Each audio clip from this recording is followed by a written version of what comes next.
میرے بھائیو، حضرت علی شیر خدا کرم اللہ تعالی وجہ الکریم، آپ سے ایک روایت ہے، آپ فرماتے ہیں کہ آقا علیہ السلام نے فرمایا اذا کانت لیلۃ النصف من شعبان، حضرت علی شیر خدا کہتے ہیں کہ میں نے نبی کریم صلی اللہ علیہ وسلم سے سنا، آپ فرماتے تھے کہ جب نصف شعبان کی رات ہو، یعنی شب برات ہو، برات والی رات ہو، فَقُومُوا لَيْلَهَا وَصُومُوا نَهَارَهَا، آقا علیہ السلام نے فرمایا اس کی رات کو قیام کرو اور دن کو روزہ رکھو، فَإِنَّ اللَّهَ يَنزِلُ فِي حَالِ غُرُوبِ الشَّمْسِ إِلَى سَمَاءِ الدُّنْيَا،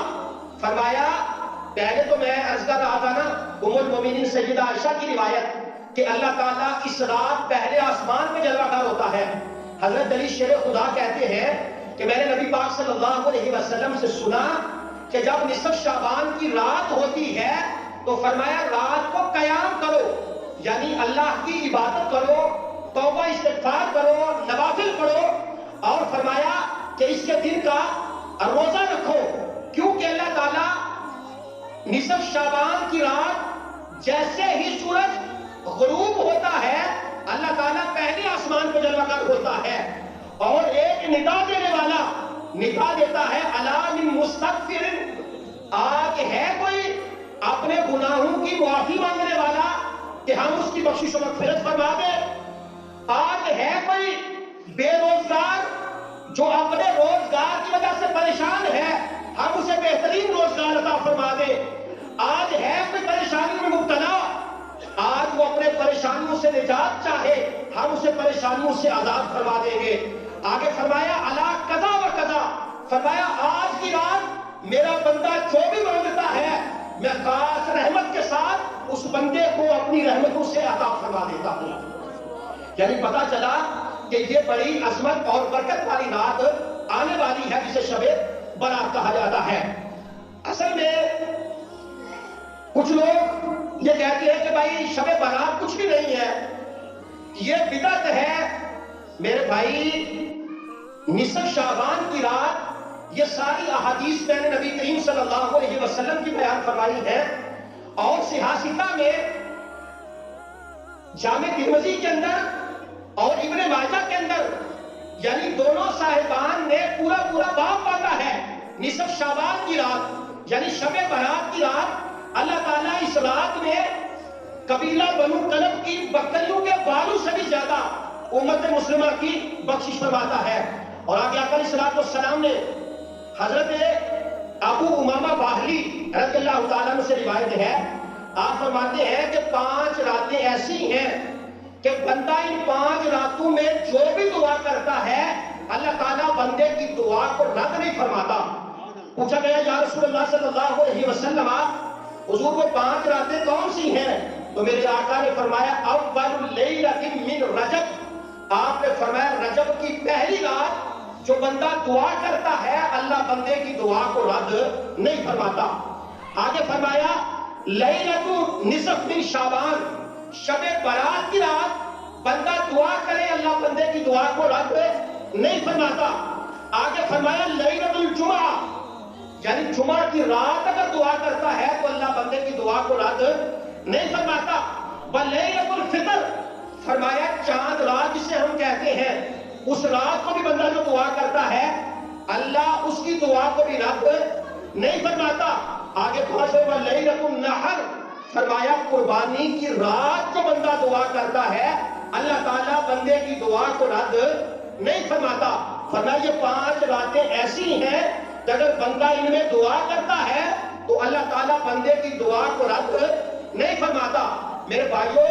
یعنی جو مخصوص راتیں اللہ تعالیٰ نے سرکار کی امت کو عطا فرمائی ہے یہ سرکار کی امت کا ہی خاصہ ہے۔ ان میں نصف شعبان کی رات یعنی شب برات کو اللہ نے بڑا مقام عطا فرمایا ہے۔ حضرت عیسیٰ نبی علیہ السلام آپ ایک دفعہ ایک پہاڑ کے اوپر تشریف لے گئے، آپ نے دیکھا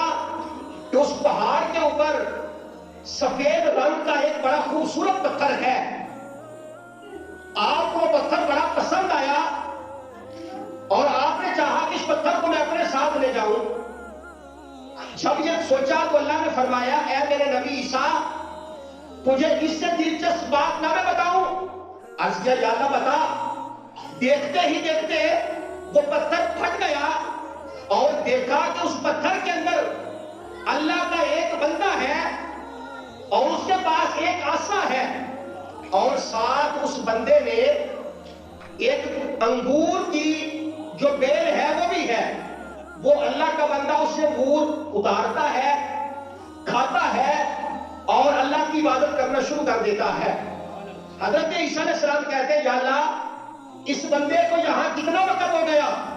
اللہ تعالیٰ نے فرمایا کہ اے میرے نبی عیسیٰ اس بندے کو 400 سال ہو گئے، یہ اسی پتھر کے اندر اللہ کی عبادت کر رہا ہے۔ عرض کیا یا اللہ پھر یہ تو تیرا بڑا نیک بندہ ہے کہ جو کسی کی بات کرتا بھی نہیں، کسی کی بات سنتا بھی نہیں، ہر وقت تیری عبادت ہی کرتا رہتا ہے۔ تو اللہ تعالیٰ نے فرمایا کہ اے میرے نبی عیسیٰ جو میرا نبی آخر الزمان آئے گا